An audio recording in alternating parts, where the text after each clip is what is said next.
Bonjour et bienvenue sur la chaîne de Green Spider. Donc aujourd'hui, je vous propose cette nouvelle vidéo qui n'est pas en lien avec Nightcore. Il n'y a aucun partenariat puisque c'est un sac que j'ai acquis avec mes propres deniers et donc je peux vous en faire la revue complète, mais surtout également bien sûr le retour d'utilisateur en totale objectivité. Il existe deux versions de ce sac. La première, c'est la version classique qui est réalisée en nylon tout à fait standard. Et cette version donc BP23 Pro qui, de par sa dénomination, que l'ensemble de la toile pour l'extérieur du sac est réalisé en cordura de type 500 deniers. C'est ce qui en fait la différence singulière et également bien entendu le prix puisque il y a une forte différence, une variation assez importante entre la version classique et la version Pro. Nightcore est une société qui est très connue pour la réalisation de ses lampes avec différents modèles et notamment les derniers que je vous avais proposés sur la chaîne, mais également pour des powerbanks. Ce qu'on sait moins, c'est que Nightcore propose aussi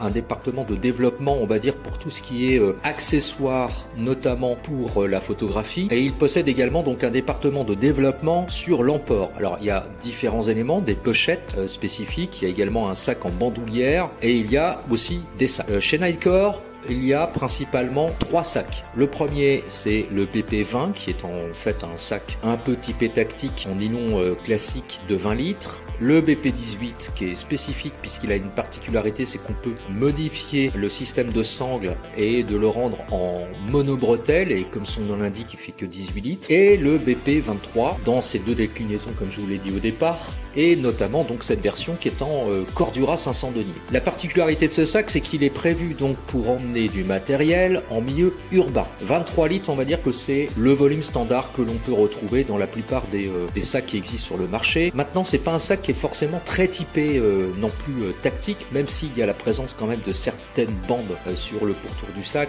et sur le devant qui rappellent donc que ce sont un caractère tactique avec des passants molles. Ceci étant, vous allez le voir, notamment au fil de la vidéo, mais en particulier en retour d'utilisateur, qu'on aurait très bien pu se passer de ce type de passant molle, tant le sac se suffit à lui-même. Comme c'est un sac qui se destine soit au monde urbain et ou au voyage, au dos, au niveau du dos, on a la possibilité avec une sangle qui est maintenue par des petits velcro de pouvoir l'associer sur la poignée d'une valise qui est télescopique. Ça c'est plutôt judicieux de la part de Nightcore.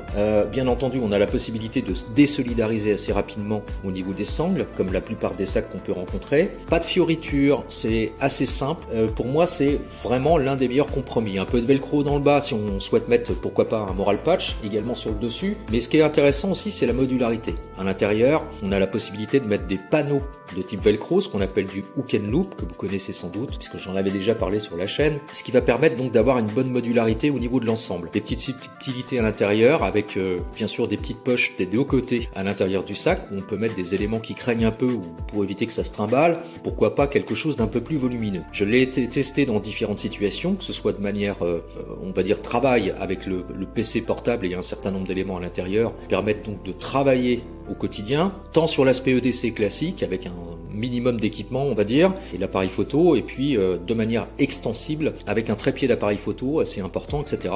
Donc je l'ai testé dans quand même pas mal de situations. C'est un sac qui s'adapte très très bien, qui est confortable, notamment le dos avec cette barre centrale qui permet de rigidifier. C'est une barre en aluminium qui offre à la fois le compromis entre légèreté et permet donc d'avoir de la rigidité. C'est un sac qui permet d'être pratiquement posé debout pour peu que ce soit bien équilibré.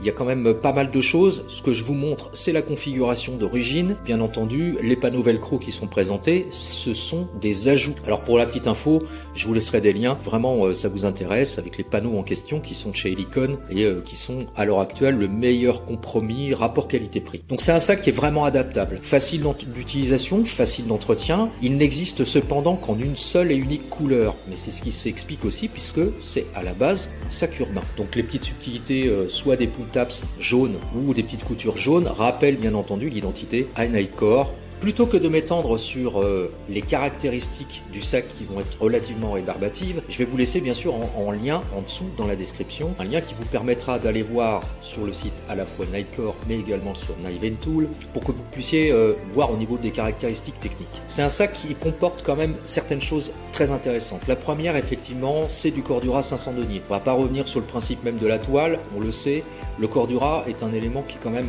à l'heure actuelle toujours l'un des meilleurs compromis entre poids et résistance au niveau de la toile. Les boucleries sont très bien conçues, les systèmes de fermeture sont extrêmement fluides, c'est ce qui en fait également l'intérêt, et notamment pour un sac urbain, puisqu'on peut ouvrir, quelles que soient ce soit les fermetures principales, mais également secondaires, ou des petites poches en façade, etc. On peut tout ouvrir avec une seule main, il n'y a aucun souci, y compris bien sûr avec des gants. Ce qui en fait l'autre particularité, bien sûr, c'est que ce sont des fermetures YKK, donc YKK, qui sont totalement imperméables. Bien entendu, ça n'est pas un sac étanche, mais il y a quand même pas mal de subtilités. Alors comme vous pouvez le voir, plutôt que de m'étendre dans, on va dire, des palabres, je préfère vous montrer directement ce à quoi ça correspond. Et on peut le voir, il y a quand même pas mal de choses qu'on peut faire avec ce sac-là. 23 litres, c'est franchement l'un des meilleurs volumes, on va dire, en matière de EDC. Quand je dis EDC, bien entendu, on pense toujours sur le principe urbain. On n'est pas sur un sac qui est prévu pour aller dans la nature. C'est un sac qui est vraiment destiné plutôt au monde urbain, de manière quotidienne d'ailleurs. Alors, il peut s'adapter dans différentes situations, y compris d'ailleurs pour le voyage, mais on peut y penser, mais à la base, c'est quand même un sac qui est prévu pour ça. Donc, bien sûr, compartiment spécifique qui va permettre de pouvoir mettre un ordinateur de type 14 ou 15 pouces, donc ça rentrera sans problème. D'ailleurs, il y a quand même pas mal de subtilités avec ce soufflet également et des élastiques qui permettent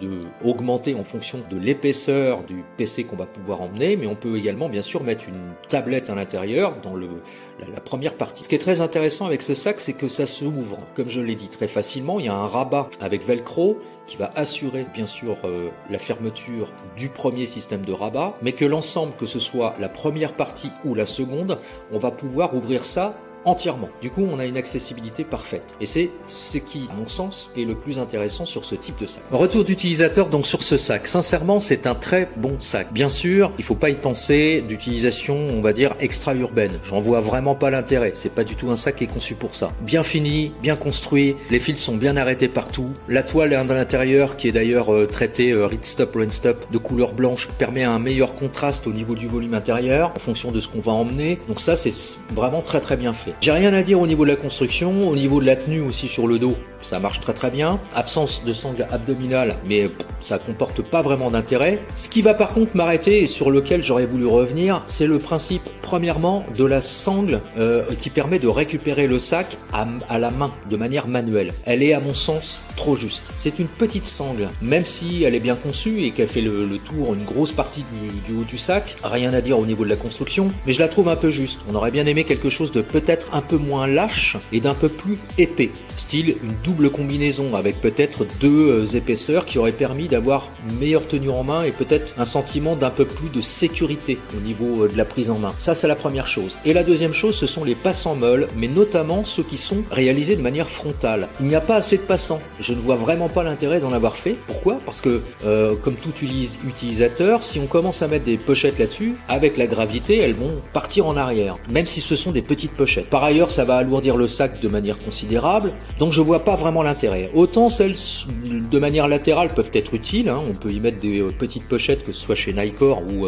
d'autres pochettes, pourquoi pas. Autant celles de face, je n'en vois vraiment pas l'intérêt. Alors oui, certes, ils ont voulu conserver l'aspect un peu tactique, entre guillemets, crochet parenthèse, pourquoi pas, mais si on avait vu le sac sans ces passants molles, je pense qu'il y aurait gagné, notamment en matière de visibilité, dans un contexte, on va dire, Greyman, comme vous devez connaître, c'est-à-dire homme gris, quelque chose d'un peu plus passe-partout. Maintenant, c'est pas non plus très flagrant. Et quand on regarde dans le paysage urbain, malgré tout, il y a beaucoup de gens aujourd'hui qui utilisent des sacs un peu tactiques. Et dans l'aspect d'utilisation, franchement, les passants molles, notamment ceux qui sont frontalement réalisés, aucun intérêt. Donc bon, voilà, deux petites choses éventuellement qui, à mon sens, sont pas nécessaires, sur lesquelles il aurait fallu revenir, mais notamment sur la sangle supérieure qui aurait permis d'avoir une meilleure préhension au niveau du sac. Pour le reste, franchement, c'est un très bon sac, c'est bien réalisé, c'est bien fini, comme je l'ai dit. Voilà. Au niveau des tarifs, ça varie, donc attention, regardez bien. Faites bien attention notamment entre la version classique et la version en 500 deniers, en Cordura, parce que c'est pas du tout le même prix, hein. La version d'origine est aux alentours de 60, entre entre 60 et 65. Cette version-là, faut compter entre 90 à peu près, hein, entre 81, 90 euros, 95 euros en fonction des sites. Je vais vous laisser des liens pour que vous puissiez aller voir. Ceci étant, si vous cherchez quelque chose qui est dans un volume de 23 litres avec une bonne accessibilité